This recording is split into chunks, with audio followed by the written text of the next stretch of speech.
আজকে বাংলাদেশ একটা নতুন বাংলাদেশ।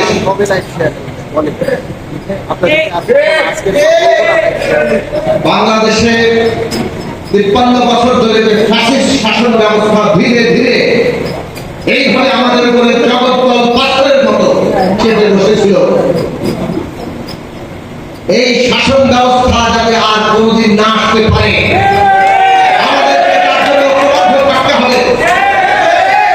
আজকে আপনারা এখানে সভা করে আপনাদের দাবি দাওয়া তুলে ধরতে পারছেন, এইটা হচ্ছে গণতন্ত্র। ফ্যাসিস্ট কালে আপনারা এইভাবে দাবি তুলে ধরতে পারেন না, আর আমাদেরকে দাওয়াত করা তো দূরের কথা। আমরা দেখেছি ফ্যাসিস্ট সরকার কিভাবে জনগণকে কোন অবস্থায় নিয়ে গিয়েছিল। প্রেস ক্লাবের সামনে দাবি দেওয়া যেন ভিক্ষার বিষয়ে পরিণত হয়েছে, সরকারের কাছে যেন ভিক্ষা যাচ্ছে, ভিক্ষা কেউ পায় নাই।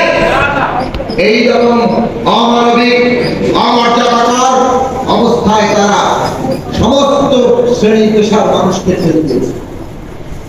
শিক্ষকদের দেখেছে কিভাবে বৃষ্টিতে ভিজে পুলিশের লাঠি চার্জ খেয়ে প্রধানমন্ত্রীর কাছে ভিক্ষা চাইতে, তাদেরকে ওইভাবে দিনের পর দিন ফেলে রেখে দিয়েছেন। এই হচ্ছে ফ্যাসিস্ট শাসন ব্যবস্থা। আজকে ছাত্র জনতা অভ্যুত্থান করে রাজনৈতিক দলগুলো এক ধারাবাহিক আত্মত্যাগের মধ্য দিয়ে যে সংগ্রাম করে দেশের গণতন্ত্র প্রতিষ্ঠার পথ সুগম করেছে, এই গণতন্ত্র আমাদের প্রতিষ্ঠিত করতেই হবে। আর গণতন্ত্র যদি প্রতিষ্ঠা করতে হয় তাহলে সেটা একটা সমাজ যদি বৈষম্যের মধ্যে থাকে, তীব্র বৈষম্যের মধ্যে থাকে, তাহলে সেখানে গণতন্ত্র কাজ করে না।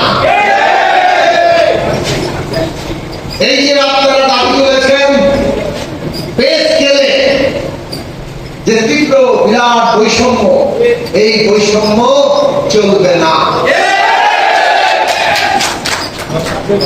কর্মকর্তারা অনেক বড় শতাংশে তাদের বেতন বৃদ্ধি হবে, কর্মচারীদের বেতন অনেক কম শতাংশে হবে, এইটা চলবে না। সবাইকে খেয়ে করে বাঁচতে হয়, সবাই পরিবার আছে। সেই জায়গা যদি আমরা খেয়াল রাখি তাহলে আমরা বলবো আগামী দিনে বেতন বৃদ্ধি অবশ্যই সুষম এবং ন্যায্য হতে হবে। আমরা পরিষ্কার করে